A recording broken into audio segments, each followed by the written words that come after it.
trying to introduce the concept or marry the concepts of doing good and having fun while you do it. And gamification really is this set of techniques, tools and techniques and thought processes to help people, get from A to Z, where they want to be in their lives, right? It's about getting from A to Z. But often people don't really know how to get there. So they want to do good, make the world a better place, consume less, lower their carbon footprint.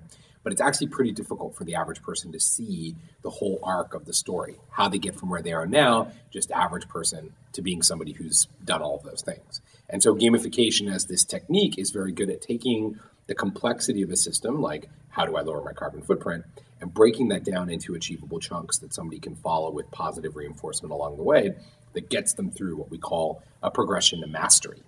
So they can master this process using game techniques and have fun while they do it. This is incredibly important for the sustainability movement to understand and to leverage these powerful new techniques. Historically, we've really been speaking to people inside the echo chamber. Most of the things that we've tried to do in sustainability and in the environment have been talking to people who care ostensibly about sustainability and the environment already. People who may or may not realize that they care about sustainability or care about the environment, but might enjoy themselves enough in the process of learning about how to do that or why to do that, that they find themselves kind of masters at the process. And that would be a core concept.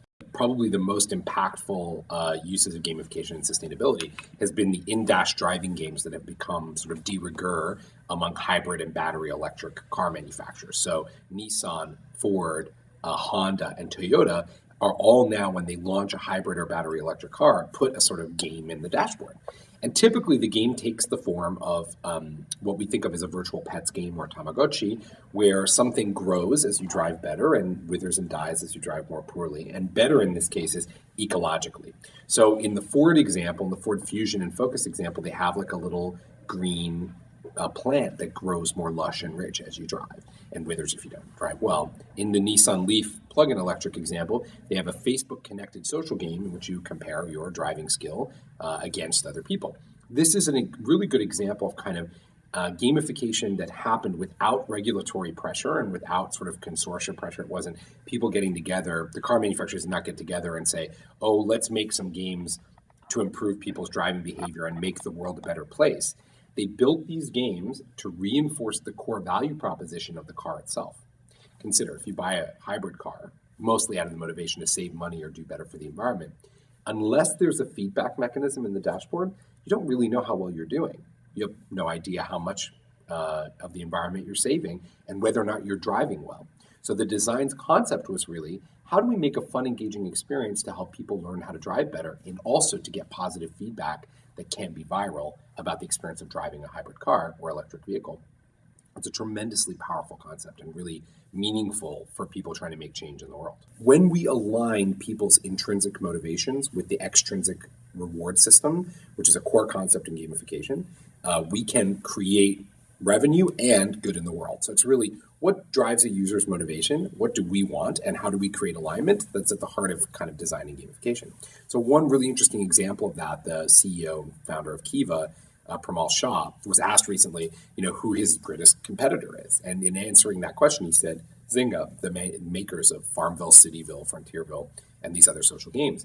And in unpacking Premal's perspective on it, what you really find is it's about incremental time in an attention-starved economy. This is really about companies targeting the optional time that people have when they're not like obligated to do something like go to the bathroom or go to work, and targeting that time to get people to take an action with a particular business or a particular cause or enterprise.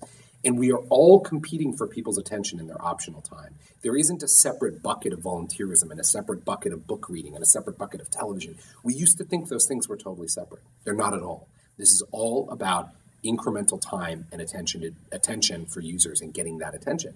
Whichever experience delivers the most pleasure and reward is the one that's going to dominate people's discretionary time. And in that regard, games are the most powerful tool set that we've got to creating pleasure and reward. Nothing works better than a game at doing that. So companies seeking to generate noble profit in their business or enterprises seeking to generate noble profit as it relates to their employees or their customers would be well advised to think about the attention economy, think about the engagement economy, and leverage gamification to capture more of that attention.